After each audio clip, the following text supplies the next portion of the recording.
Thank you, Janice.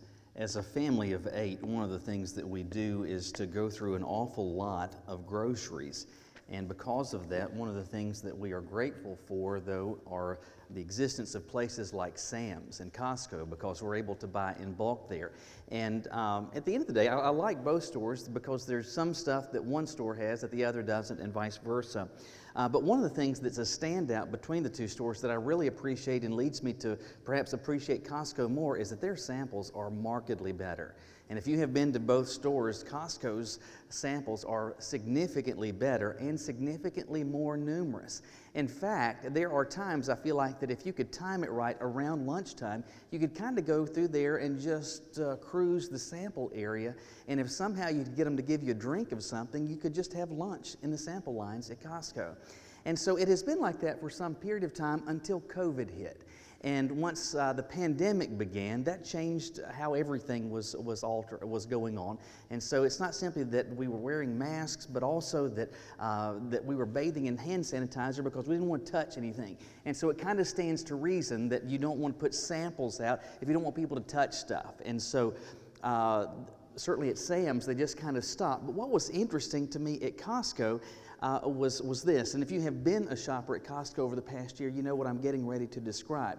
It was really bizarre because at the same normal times that you would find samples at Costco, you would go in there and there would be an employee standing at some sort of display table with some sort of food product. It could be meatballs, or it could be cheese, it could be some sort of dip, it could be pimento cheese, it could be whatever it is that they're hawking.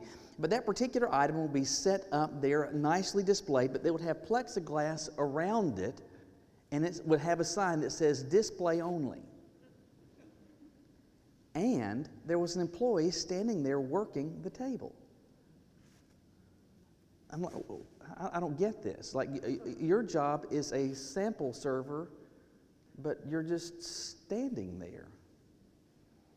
That doesn't make a whole lot of sense to me. In fact, repeatedly, and I would watch them because you'd see sometimes people would try to reach around to grab, no, I'm sorry, that's just display only.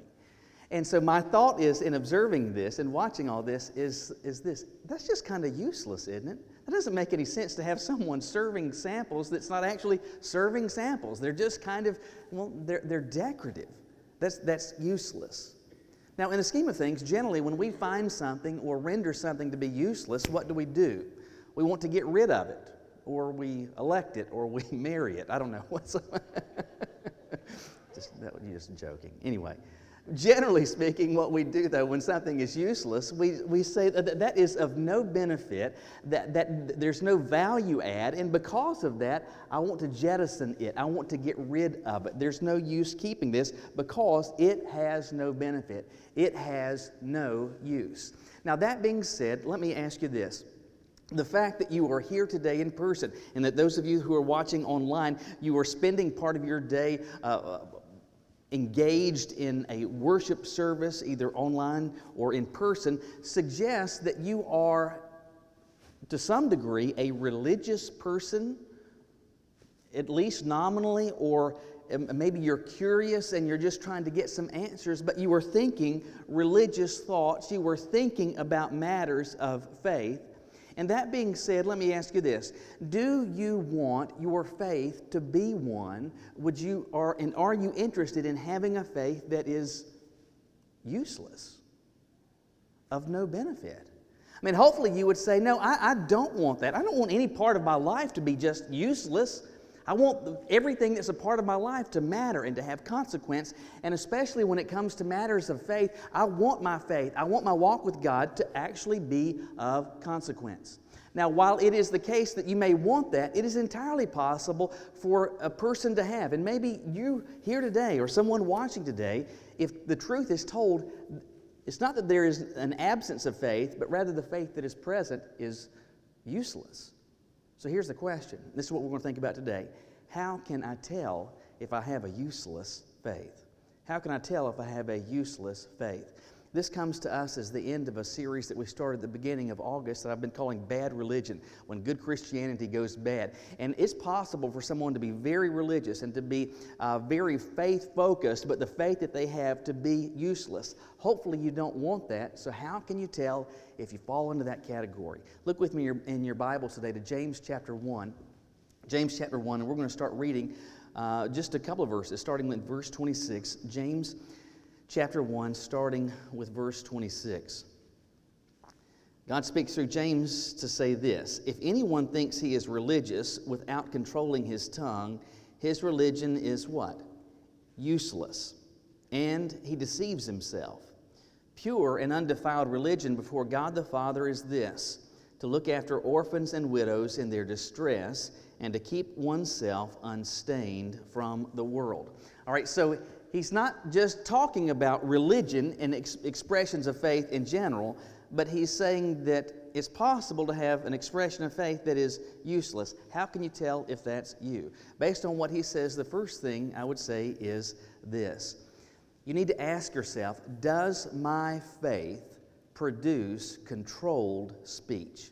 Does my faith produce controlled speech? I don't want to have a useless faith, so how can I tell? Well, I need to answer this question. Does what I profess, does what I purport to have, does it produce controlled speech? Now, this comes to us in what is for many their favorite book of the Bible, or at least maybe one of their favorite books in the New Testament, because the book of James is so amazingly practical. And it's not to say that the book of James doesn't contribute in terms of what it is that we believe as far as ideas, ideals, beliefs, and doctrine, but it is thinking more about the expression, the living out of faith and our beliefs.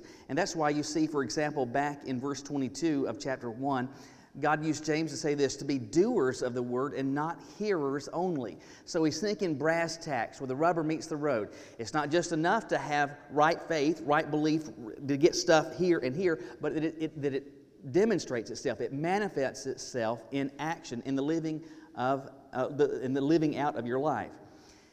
And with that in mind, he says, it starts with a hypothetical in verse 26, where he says, if anyone thinks of themselves to be a religious person. Now, the word that's translated as religious there literally means a God-fearer or a worshiper of God. So if anyone says, hey, I am a worshiper of God, I'm someone who would fall into the category where I would say I'm a fearer of God, I'm a worshiper of Him. Are you in that category? If you're watching online, are you in that category? If the answer is yes, pay attention to what follows. Because on the surface, you could just pause and say, well, if you are a worshiper of God, bravo. That's wonderful. If you believe yourself or present yourself to be religious, a fearer of God, a worshiper of God, James doesn't say, well, just bravo, 3 cheers for you. He continues by saying, if that's the case, think about something.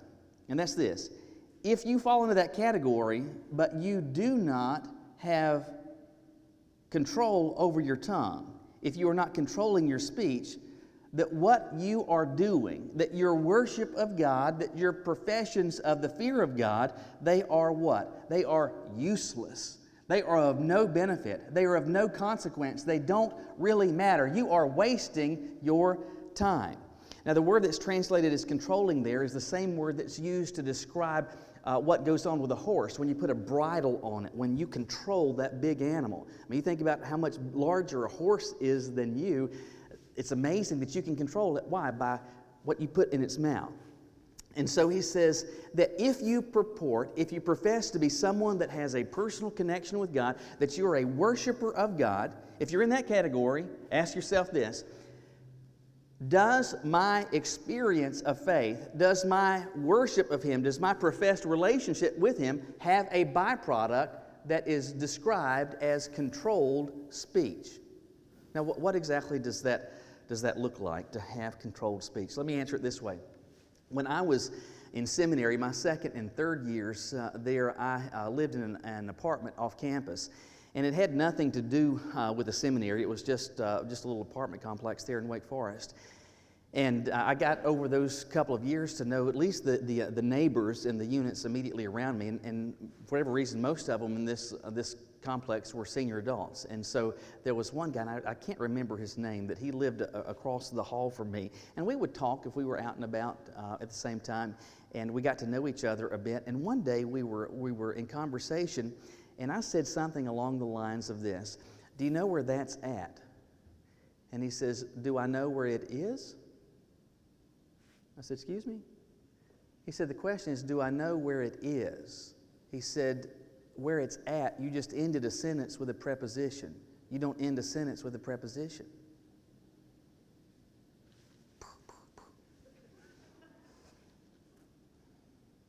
And I thought, well, you know, you're right. You're right. Every time I had a conversation with that guy afterwards, you know what I did?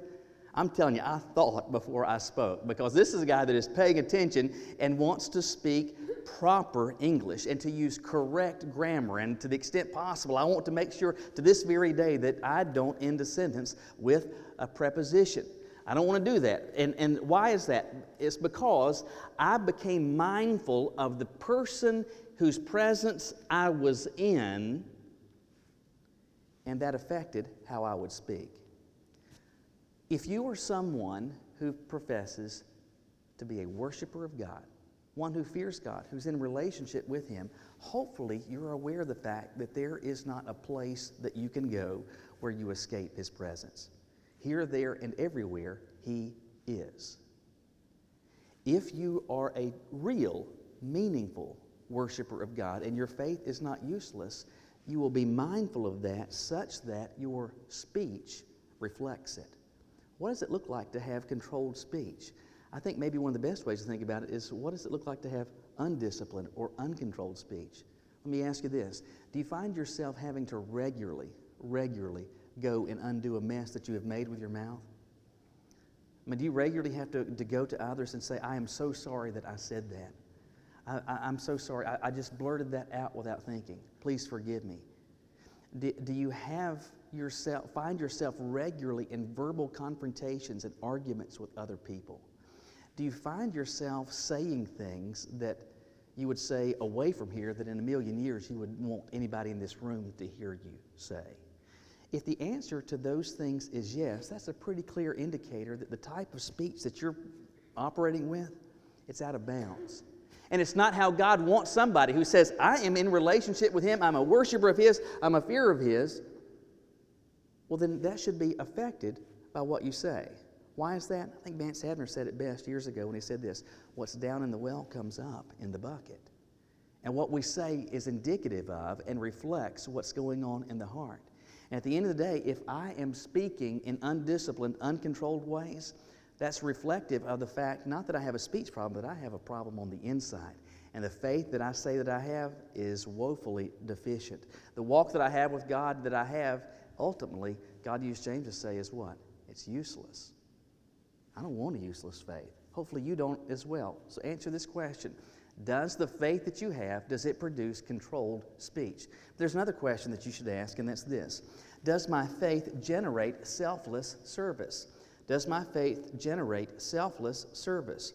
Now, by contrast to having a useless religion, James flips in verse 27 to describe pure and undefiled religion. This is what it should look like. This is how it can and could operate.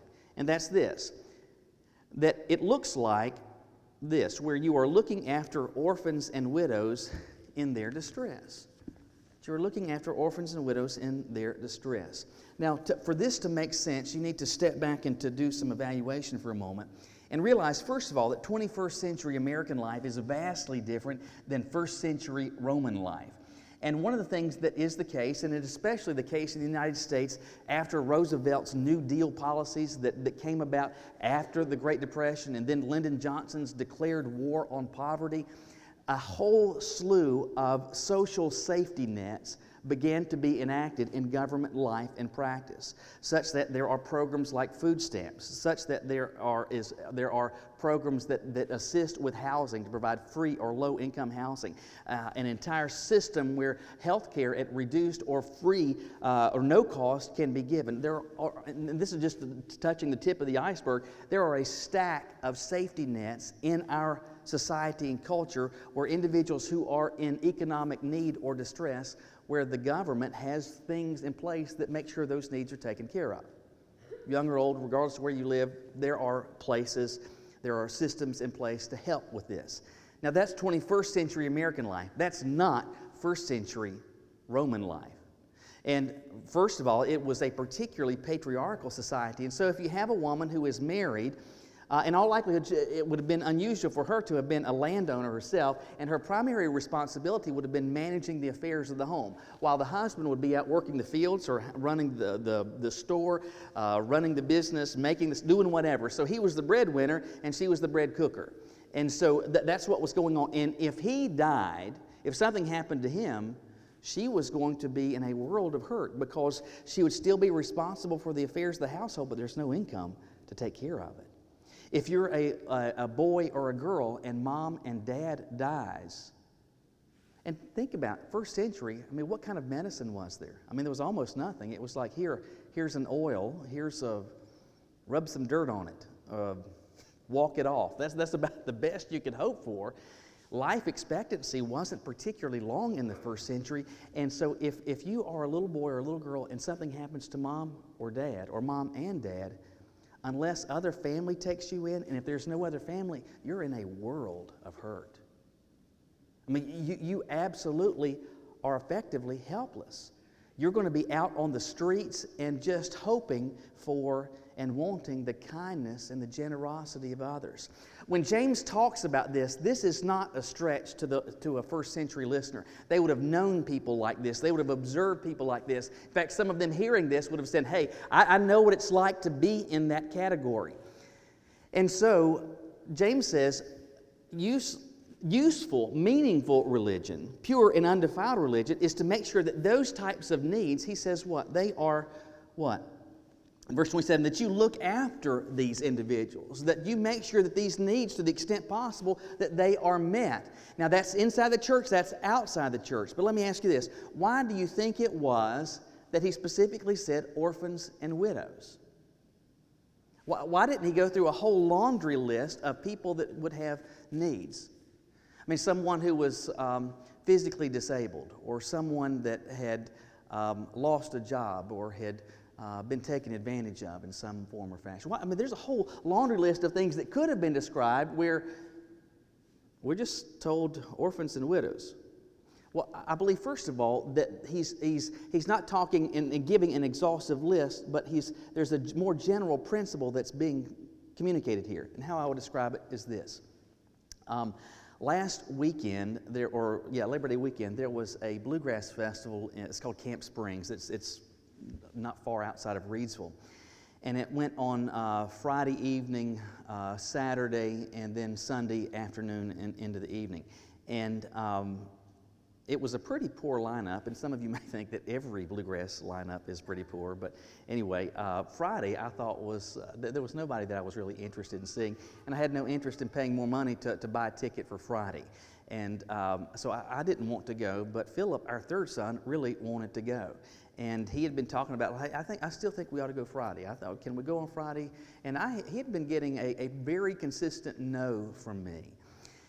But I guess at some point, he could smell what he thought was weakness.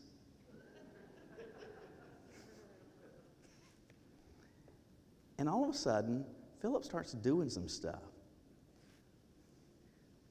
You want me to heat something up for you for lunch?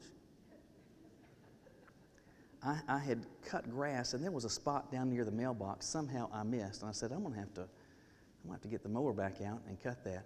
I'll get the. I'll do that. You want to take the trash out? He was so nice, so very, very helpful. Until he got a very clear answer. No, we're not going tonight. We're not going on Friday night. But let me ask you this. He was doing very good, very helpful, very nice things. But why was he doing these things? Because he was wanting to get something from me in return. Why in the world do you think orphans and widows are described here? Why help them? Because these were people that couldn't give you anything in return. These were folks that you scratched their back, and they had no means to be able to scratch yours. That you give them some financial assistance, there was no way that they would ever be able to repay them. And so it's not simply that you are doing the right thing, but you are doing the right thing, and you are assisting, and you are serving others, and it's selfless service. You're not doing it to self-promote, not to get what you want in return, but you're doing this, you are meeting need because you view that person as valuable. That person is consequential. That person matters to God, and because of that, they're going to matter to me. They can't ever repay me, but God knows what I'm doing. God is paying attention. That's the type of faith, that's the type of walk that He wants me to have, that He wants you to have, unless your walk with Him is useless. A useless walk would lead you to say whatever you want. There's effectively no restraint, no control. And it's not necessarily that you never ever help other people, that you never do anything to assist and to come alongside someone. But truth be told, and maybe others may not know this, but in your heart you may know this, that the reason you're doing it is because you feel like there's some sort of payday that's going to be for this. If that's the case, you may be a very religious person. You may do a lot of faith talk, but the faith that you profess, the faith that you actually have, God says through James, it's useless. There's one final question that we need to ask in determining where we are in this, and that's this. Does my faith prompt intentional protection? Does my faith prompt intentional protection? What does that mean? Look at verse 27. So again, he's just talked about in verse 26, hey, this is what it looks like to have useless, worthless, of no benefit faith. And then he says on the flip side, starting in verse 27, these are some things that should be true of useful, meaningful, beneficial faith. One is that you're looking after orphans and widows in their distress. And he says this, to keep oneself unstained from the world. To keep oneself unstained from the world. Well, what does it mean to be unstained from the world? And you don't have to think much about that or for very long at all before you realize, hey, this is talking about me seeking to make sure that spiritually I'm staying clean. That there are boundaries that God has erected, some stuff that He wants me to do and not to do, and I'm going to operate within those boundaries that He's put up for my good. And so because of your faith, you are seeking to spiritually stay clean. You are intentionally seeking to make sure that you, as a person of faith, as a follower of God, as a worshiper of His, that you actually look like, in terms of your life, you look like a God follower, a God worshiper, that your life is different than those that don't do that don't have that same relationship, that you're operating not on the standards of culture, which say essentially you can do as you please, but you're operating based on His standards. Now hopefully you realize and you're mindful of the fact that you and I are in a culture and we are surrounded by an environment that is not characterized by being God-fearers and God-worshipers. We are regularly inundated. It's like we are being saturated with a fire hydrant from all the influences of a culture that is seeking to get us to do just what we want and not to do the things that God wants, to act out of bounds. And the encouragement for me, for you as a follower of His that has a useful faith is this, that you realize I can't escape this culture. I can't escape this environment. This is where I am. I am living here in this world and in this culture that's at odds with Him, that is headed in the opposite direction. And I realize that they are trying to get me to follow their lead, and so I'm going to try to, and I'm going to seek to be intentional in guarding myself against that influence. We are now almost in the middle of September, and it's really nice that it's not 1,000,000 degrees outside, and we're coming up on fall, and that's really for me, and maybe for you as well. That's my favorite season. I love, in particular, the cool mornings and the cool evenings and the low humidity. I really like it. But it won't be long before the temperature really starts to drop, and I don't know if it'll happen by the end of October, but certainly by the time we get into November, what will happen, especially at night, is that the temperature will fall and it'll get below 32 degrees. Now, once it gets below 32 degrees, one of the things that you're aware of is that at that point water can freeze, including the dew that forms. And so as a kid, I understood what that meant by the time you got to around November, which is that if you had been out with our parents and came back home in the evening, one of the things that you would do is to make sure that the trunk gets open, and they had this roll of plastic, big, thick, heavy plastic. I don't know where we got it, but what you would do is you would open one door, and you would put it in, shut the door on that side, then pull it across the windshield, open that door, shove it in, close that door, and it pretty well covered the whole width and breadth of the windshield. And you do that every night. It was an aggravation until you go out the next morning, and then you just take it off, and there's no frost on your windshield. It's an aggravation until you realize it's a whole lot greater aggravation to be out there scraping when it's 27 degrees outside. And so what we were doing with that, we weren't escaping the environment. We were just seeking to guard ourselves from what we were in.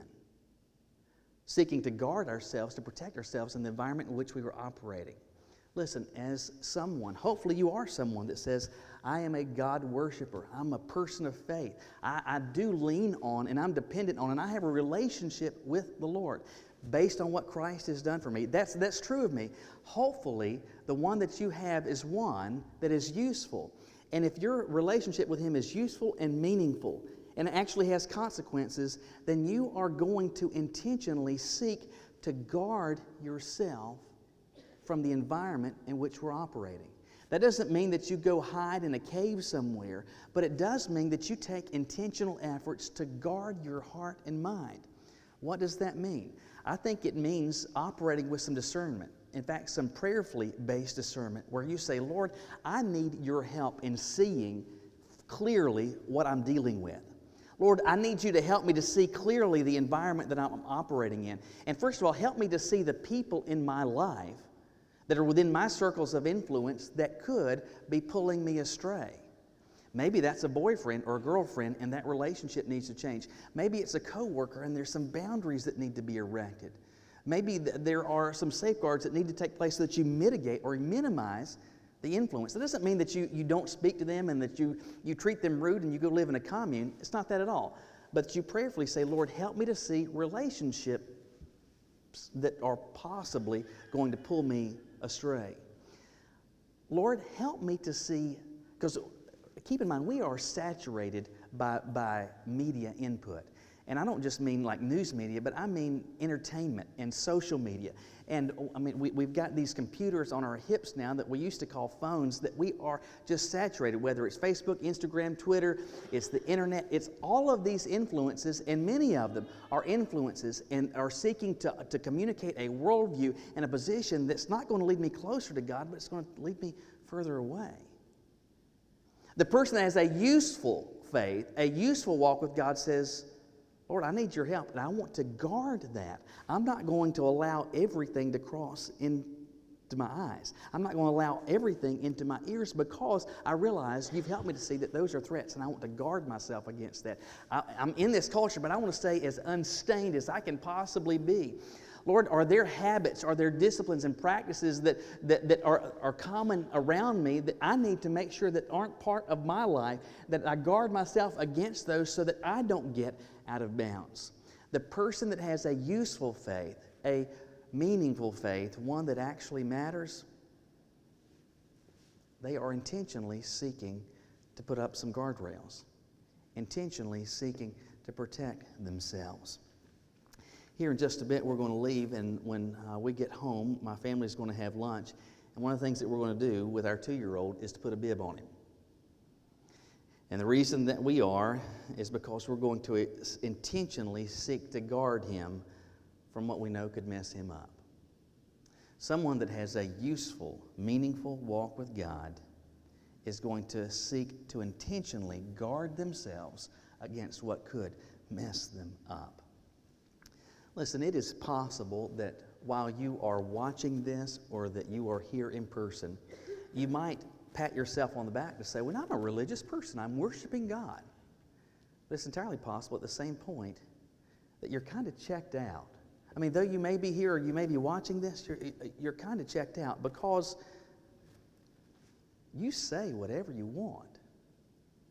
I mean, the stuff that comes out of your mouth doesn't sound any different from people that would never darken the doors of a church, that wouldn't say at all that they've got a relationship with God. Maybe it is that you're helping people in some form or fashion, small or great. But if the curtain's pulled back, you're doing so because you're trying to get notoriety out of it, trying to get some attention, trying to get some sort of payback. Maybe it is that you're here or you're watching, but I mean, later today you'll be watching something that you know is out of bounds. Allowing influences, whether that's music or movies or it's whatever, that you know could be drawing you astray. You could pat yourself on the back by saying, bravo me, I'm a person of faith. I'm a God worshiper. But it's entirely possible that what you have is useless. I don't want to have a faith that's like the employee at Costco standing beside samples that say display only. I want to have a walk with Him that matters, that is of consequence. The question is, do you want that as well? Will you bow your heads with me?